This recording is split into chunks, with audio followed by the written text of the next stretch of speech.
أعوذ بالله من الشيطان الرجيم بسم الله الرحمن الرحيم اللهم صل على سيدنا محمد وعلى آله سيدنا محمد وسلم ambi ala fo ka barka da masami sona anga sigi kenen kambi ambi barka bilibili da masara hamani ka nyini dali masafe ya rabbi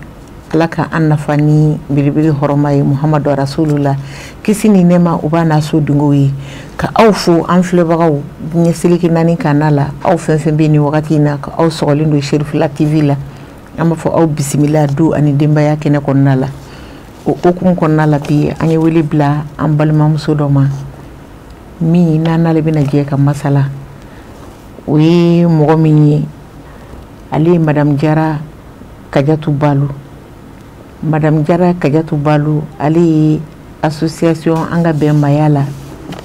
o tondindu madame Jara inula inshallah somogo du basi foite demba yabe alhamdulillah msi aywa anya weli blema yanga weli jabi adiarani ambi foki wali nyumando yani anga dum emission kono fuli kambi yere bulo kanyashi an fleba gawma ibu fuli kambi soro ka baradam ni adiarani madame Nelly Solié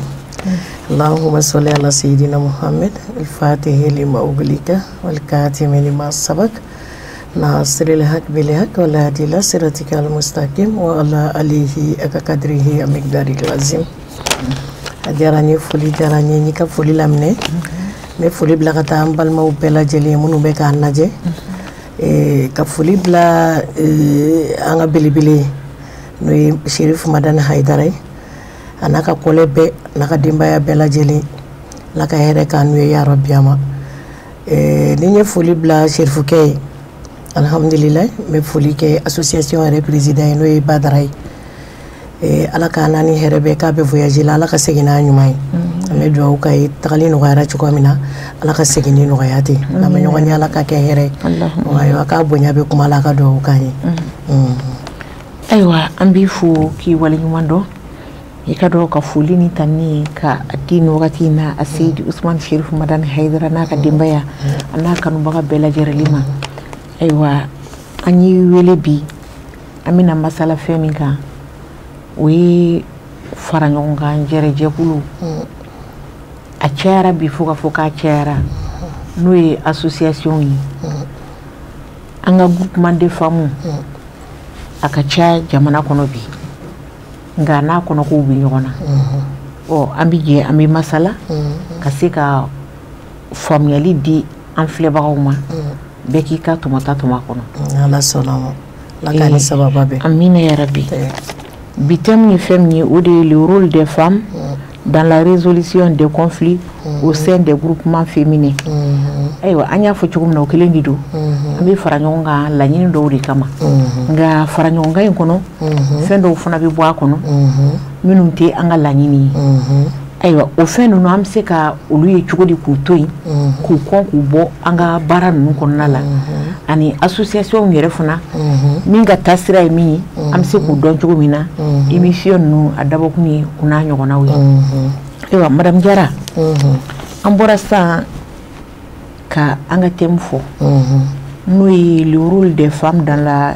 résolution des conflits au sein des groupements féminins et madame Jara et association Tondini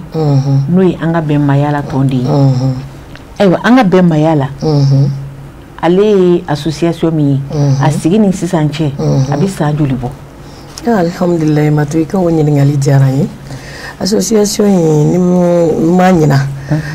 amero mina bi abesananna anya sigi ni hakilina uchamandi uluba kono nana ambe do wudi ke alaka nyambulu alaka la nyinu bela jelen sabati amero mina bi kono abesanan kono nana ewa ujara ani association sigini sisanki ya ira kafuku abisa nani konnala ewa ni association takalaje anga be mayala ana korobi nyona anga bɛn bɛ kɛ fɛn dɔw de kan bɛn bɛ kɛ bɛnkan dɔw de kan a bɛ kɛ laɲini dɔw de kan ayiwa n'i ye jateminɛ kɛ laïcité ale fana ye fɛn ye n'o ye ka bɛɛ lajɛlen ka hakɛ to a bolo ka bɛɛ lajɛlen ka hakɛ d'i ma bɛɛ ka damakɛɲɛ ka hukumu kɔnɔna la e hakilina ye mun de ye laïcité in kan alhamdulillah mati ka o ɲininkali fana diyara n ye parce que diɲɛ ko ko fɔ ka ɲɔgɔn faamu a la laïcité yɛrɛ fɔlɔ f'a ka faamu de n'a ma faamuya a tɛ se ka pratiquer donc an bɛ dugawu de kɛ ala ka faamu ko ɲuman di bɛɛ lajɛlen ma c'est laïcité bɛ mun yira a b'a yira k'a fɔ an ka kɛ kelen ye an ka bɛn ko la min bɛ min na o k'o kɛ pour que faamu ɲuman ka na an ka fara ɲɔgɔn kan an ka fara ɲɔgɔn kan yɛrɛ y'a belebeleba ye fɔlɔ donc ni bɛɛ y'a dɔn k'a fɔ i bɛ min na i bɛ se k'i ta kɛ ka sɔrɔ i ma don mɔgɔ wɛrɛ gasi la ne fɛ o ye belebeleba ye ala k'a faamu ko ɲuman d'a ma laïcité ye ko ɲumanba de mɔgɔw m'a faamuya de sinon laïcité yɛrɛ ne bɛ se k'a fɔ a tɛ jamana minnu na olu t'u diya ko a b'anw minnu fɛ yen voilà parce que a ka di ye ka don mɔgɔ min na mɔgɔ min ka di ye i bɛ don a la donc a man di ye ka don mɔgɔ min na i bɛ faamu sɔrɔ a kɔnɔ k'a fɔ i ni n'o tigi bɛnna i ka hɛrɛ dɔ de b'a kɔnɔ donc an bɛ dugawu de kɛ ala k'an ka hɛrɛw caya an ka sigidaw la ala ka faamu caya an ka sigidaw la laïcité ala k'a sabati an ka jamana kɔnɔ a bɛ ko camanba de nɔgɔya yarabi an bɛ ala k'a nɔgɔya amin yarabi an b'i fo k'i waleɲuman dɔn ayiwa an ye u lamɛn an ka bɛn maya la association don aw bɛ mun ni mun de k'a kɔnɔ alhamdulillah o fana diyara n ye fɛnkɛ an ka bɛn maya la an bɛ ko caman k'a kɔnɔ an ka bɛn maya la yɛrɛ kɔrɔ ye belebeleba ye a yɛrɛ tɔgɔ déjà o bɛ baara kɛ ka sɔrɔ hali ma kuma parce que an ka bɛn maya la n'i y'a faamuya mɔgɔ fila n'aw sigira n'aw ma bɛn aw bɛ se ka jɛ kɛ yan cɛ ni muso n'aw sigira n'aw ma bɛn aw bɛ se ka bɛn n'aw ma bɛn aw bɛ se ka taa a ma nɔgɔn hali den n'a woloba n'aw sigira ni bɛn t'a kɔnɔna la a tɛ marcher donc an ka bɛn maya la yɛrɛ kɔrɔ bɛɛ ye belebeleba ye yanni an ka se développement ma ni aw bɛnna maya la ko caman b'a kɔnɔ an ka bɛn maya la an ye fɛn camanba kɛ an bɛ fara ɲɔgɔn kan an bɛ ko caman kɛ ɲɔgɔn fɛ an bɛ mɔgɔw dɛmɛ voilà donc ala k'an ka laɲiniw sabati surtout voilà donc a ka ca quoi a ka ca an ka bɛn maya la kɔni a kɔrɔ y'o de ayiwa n bɛ segin ɲininkali in kan ko aw bɛ baara jumɛn ni jumɛn de kɛ a kɔnɔ awɔ bon an bɛ baara min k'a kɔnɔ o ye bɛn sabatili ye ka bɛn sabati an yɛrɛw ni ɲɔgɔn cɛ ka bɛn sabati an ni mɔgɔ wɛrɛw ni ɲɔgɔn cɛ minnu n'an bɛ religion kelen na minnu n'an tɛ religion kelen na minnu n'an bɛ baara kelen na an tɛ baara kelen na an ka laɲini de ye bɛn ka sabati an n'olu ni ɲɔgɔn cɛ ka fara ɲɔgɔn kan ka se ka fɛn dɔ dilan jamana in bɛ nafa bɔ fɛn min na vraiment o y'an ka laɲini ye ayiwa an b'i fo k'i waleɲuman dɔn ayiwa o bɛɛ fana tɛmɛlen kɔfɛ e bɛ se ka mun de fɔ an ye i yɛrɛ bɔra sisan k'a yira an na k'a fɔ ko aw bɛ bɛn de sabati min ye musow jɔyɔrɔ ye bɛnko la groupement des femmes kɔnɔna la sabula an musow an bɛ jɛrɛjɛkulu caman na nka gɛrɛn tɛ ba a dɔw kɔnɔ musow jɔyɔrɔ ye mun ye walasa bɛn bɛ se ka na cogo min na an ka groupement ninnu kɔnɔ. Bon musow jɔyɔrɔ ka bon o la kosɛbɛ musow de bɛ fara ɲɔgɔn kan sabati hali n'i y'a mɛn bɛn duw kɔnɔ n'i y'a muso bɔ a la a tɔ b'a dɛn n'i y'a mɛn bɛn quartier kɔnɔ n'i ye muso bɔ a la a tɔ b'a dɛn muso yɛrɛ de ye ko bɛɛ base ye quoi donc n'i ye muso tɔgɔ yɛrɛ ta i b'a fɔ ko dilanli quoi donc a musow bɛ bɛn ɲini k'a sabati ka fara ɲɔgɔn kan ka ko bɔ a kɔnɔ min bɛ se ka sigida nafa min bɛ se ka jamana nafa min bɛ se ka diɲɛ yɛrɛ nafa donc an ka laɲini y'o de an ka fara ɲɔgɔn kan an ka dilanli kɛ pour que hali an denw an bɛ se ka fara ɲɔgɔn kan cogoya min na ka solution sɔrɔ k'u bɔ ko caman na o y'an ka o ye. ayiwa o diyara an ye an b'i fo k'i waleɲuman dɔn ayiwa i y'a yira k'a fɔ aw ka laɲini ye an ka fara ɲɔgɔn kan laɲini in kɔnɔna la yali aw ye nafaba dɔw sɔrɔ a kɔnɔ wa? nafa belebeleba a ye nafa camanba de sɔrɔ a kɔnɔ parce que an ka groupement in filɛ nin ye n'i b'a kɔnɔ lafiya dan de don parce que a b'i kunna déjà k'a fɔ i ni nin bɛ ɲɔgɔn kan aw tɛ diinɛ kelen na mais aw ye kelen n'o donna ko la dɔrɔn lafiya yɛrɛ nana o a b'i kunna déjà k'a fɔ ni nin bɛ sigi la yan a bɛ nin diinɛ in na ne t'a la mais an bɛ ala ka mɔgɔ dannen ka na an bɛ bɛn ko la donc o yɛrɛ y'a nafa dɔ ye ka ban nafa belebeleba caman de bɛ an ka bɛn maaya la kɔnɔna la ni mɔgɔw sera k'a faamuya a bɛ diya an ye kosɛbɛ bɛɛ ka se k'a faamuya o de y'an ka laɲini ye donc an ye nafa camanba de bɔ a kɔnɔ hali ka bɛn an ka sigiw diyara an t'an kelen na bilen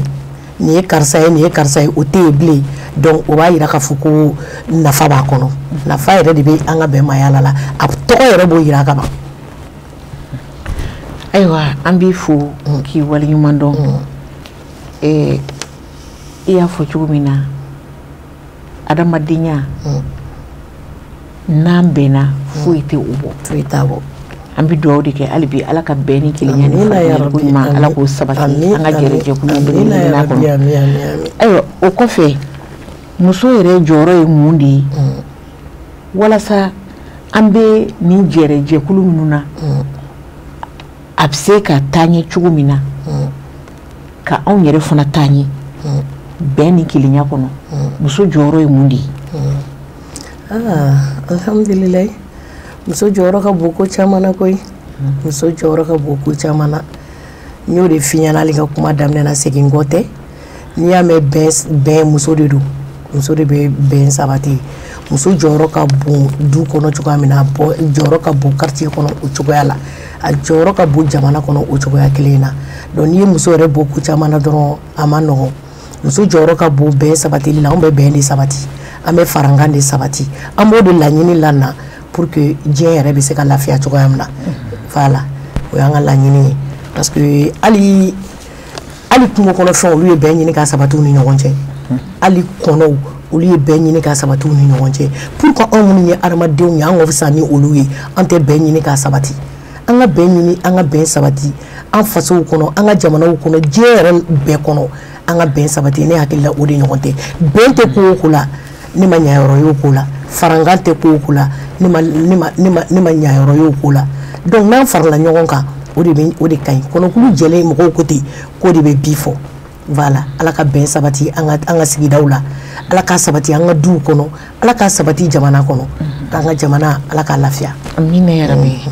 ayiwa ni i ye bɛn ta k'a lajɛ a bɛ an musow concerné i komi i bɔra k'a fɔ cogo min na association an ka bɛn maaya la aw ye mun de kɛ walasa ka na ni bɛn ye musow ka fara ɲɔgɔn ka jɛkulu kɔnɔ aw de la k'o baara dɔw kɛ wa. Alhamdulillah association an ka bɛn maaya la y'o caman kɛ an ye bɛn laɲini sigidaw la an ye bɛn laɲini an n'an ka jɛkulu wɛrɛw ni ɲɔgɔn cɛ voilà an ye farankanw ɲini voilà mɔgɔw ni ɲɔgɔn cɛ quartierw kɔnɔ fan bɛɛ fɛ o yɛrɛ de y'anw ka baara ye n'i y'a mɛn an ka bɛn maaya la o yɛrɛ de y'anw ka baara ye ka mɔgɔw fara ɲɔgɔn kan ka kelenyaw sabati ka duw sabati voilà ka farafarali ban voilà parce que musow n'aw farala ɲɔgɔn kan farafarali de bɛ ban parce que ni muso ye bɛn sabati dɔrɔn denw bɛ bɛn ni denw bɛnna dɔrɔn ko bɛɛ bɛ dilan donc alhamdulillah an y'o camanba de kɛ i bonya b'a la. ayiwa bonya barika o kɔfɛ n'an ye jateminɛ kɛ association an ka bɛnbaya la a kɛlen bɛ k'a nɔ bila yɔrɔ caman na bi a kɛlen bɛ bi ka diɲɛ wuli k'a jɔ n'a ka kɛwalew ye n'o ye dilanni siraw ye o dilanni sira ninnu kɔnɔna la hakilina ye mun ye association wɛrɛw ni aw cɛla kan i bɛ se ka mun de fɔ an ye relation minnu b'aw ni association wɛrɛw cɛ. Alhamdulillah Matu i ka nin kuma diyara n ye kosɛbɛ foyi t'anw ni association wɛrɛw cɛ ni bɛn tɛ ani kelenya ani fara ɲɔgɔn kan min n'an y'o da yira u la wa an y'u wele u y'an jaabi an farala ɲɔgɔn kan problème foyi tɛ yen an bɛ bɛn de ɲini ka sabati dɔrɔn wa ala y'a ɲ'an bolo amana association mun wele u te banga jabi nu yan wele ante bangu jabi u ka laɲinu an b'a bonya an ka laɲinu u b'a bonya an kelen do ɲɔgɔn kan indifférence te an faralen do ɲɔgɔn kan alhamdulillah ɲanan bolo an bɛ dugawu de kɛ halisa ala k'a ɲan bolo laɲini ala k'a sabati an ka bɛn hakilina ye kelen dɔrɔn de an ka fara ɲɔgɔn kan an bɛ dugawu de kɛ ala k'a sabati ya rabi ama amina ya rabi ayiwa an y'o de fɔ an ni an balimamuso de bɛ ɲɔgɔn fɛ n'o ye madame Jara Kajatu Balo ye n'ale an ka bɛnbaya la association tɔnden ye madame Jara n'i ko an ka bɛnbaya la an bɔra sisan k'a fɔ bɛn tɛ se ka taa cogo si la an musolakaw kɔ an muso dɔw fana bɛ yen minnu kelen tɛ k'a faamu i b'a ye hali jɛrɛjɛkulu la dɔw b'a fɔ ko ni n karisa b'a la i n'a fɔ sinamusomaw ou bien kan sinamusomaw ko ne t'i don a la e hakilina ye mun y'o kan Matu o yɔrɔ la ne yɛrɛ ne fɛ musow ma faamu kosɛbɛ parce que d'abord yɛrɛ fɔlɔ sinamusoma fila aw de ye kelen denw de ye joli kelen aw bɛ cɛ kelen de la laɲiniw kan ka sabati aw de ni ɲɔgɔn cɛ ka tɛmɛ bɛɛ kan surtout n'aw nana don groupe kɔnɔ n'aw donna groupe kɔnɔ fo k'aw ɲɛ bɔ ɲɔgɔn na cogoya dɔ la cogoya jumɛn o ye karisa bɛ nin niveau in na karisa ka statut ye nin ye karisa bɛ nin fini ɲuman in don i b'o bɛɛ de bila parce que karisa bɛ place min na bi ne y'a laɲini sini i yɛrɛ bɛ sigi o place in na o karisa bɛ nin jɔyɔrɔ in na bi n'i ye baara kɛ n'i sɔnni yɛrɛ wallahi don dɔ la n'i sɔnna baara ma i bɛ sigi o place in na ala k'an ka laɲiniw sabati ya rabi ama bon ni musow y'a faamu o cogoya la farafarali tɛ kɛ n'an nana tɔnw kɔnɔ musow k'u ɲɛ bɔ ɲɔgɔn na an ka ɲɛ jɔ faso de la an ka ɲɛ jɔ an denw de la an ka baara kɛ an ka laɲiniw bɛ sabati voilà donc bɛnbaliya fɛn fɛn bɛ association kɔnɔ o musow yɛrɛ ka ɲɛ jɔ ɲɔgɔn na ye sinon an bɛna nakun min kama n'an bɛɛ jɛra ka ɲɛ jɔ o la farafarali tɛ yen parce que an b'o kɛ an yɛrɛw de kama an b'o kɛ an denw de kama an b'o kɛ an ka jamana de kama wa diɲɛ de fana b'o lakali don dɔ la ala k'a sabati ya rabi ama ayiwa an ma duman tigɛ aw la ni sigi kun fɔlɔ ye n'o ye émission ta kun fɔlɔ ye ni ala sɔnna ma an bɛna don ta ko filanan kɛnɛ kɔnɔna la nin bɛɛ kɛ kun ye mun ye ne balimaw walasa an musolakaw an k'an sen da yɔrɔ dɔn an ka an kuma fɔ cogo dɔn an ka se an ka kow taabolo la muso kɔni ye muso de anw de bɛ jamana kelen kɔnɔ anw de bɛ cɛ kelen kun anw de bɛ du kelen kɔnɔ anw de ye den kelen bangebagaw ye munna an t'an bolo di ɲɔgɔn ma an ka ɲɔgɔn burujali dabila an ka fadenyaba dabila an ka juguyaba dabila muso kelen o ye diɲɛ muso bɛɛ de ye o tuma n'an y'o faamu k'a fɔ an tɛ kɛ dɔwɛrɛ ye ni muso tɛ ka bolo di ɲɔgɔn ma caya o de ka fisa an bɛɛ lajɛlen ma an ka bɛn ni hali aw bɛ cɛ kelen kun n'aw ma bɛn du kɔnɔna la wallahi du bɛ kɛ duba lankolon ye duba duman bɛ kɛ duba goman ye o nafa ka dɔgɔ dutigi kan a ka dɔgɔ furumuso kan a ka dɔgɔ wolodenninw kan o tuma na an bɛ min fɔ a ye dɔrɔn an ka jɛ an k'an bolo di ɲɔgɔn ma an bɛɛ de ko don dɛ mɔgɔ k'i y'a dɔn k'i ye muso de ye k'i bɛ fini siri ɲuman fɛ nin yɔrɔ in a b'i wele a k'an bɛɛ sɔɔni ni ala sɔnn'a ma an bɛna ɲɔgɔn sɔrɔ émission ta ko filanan na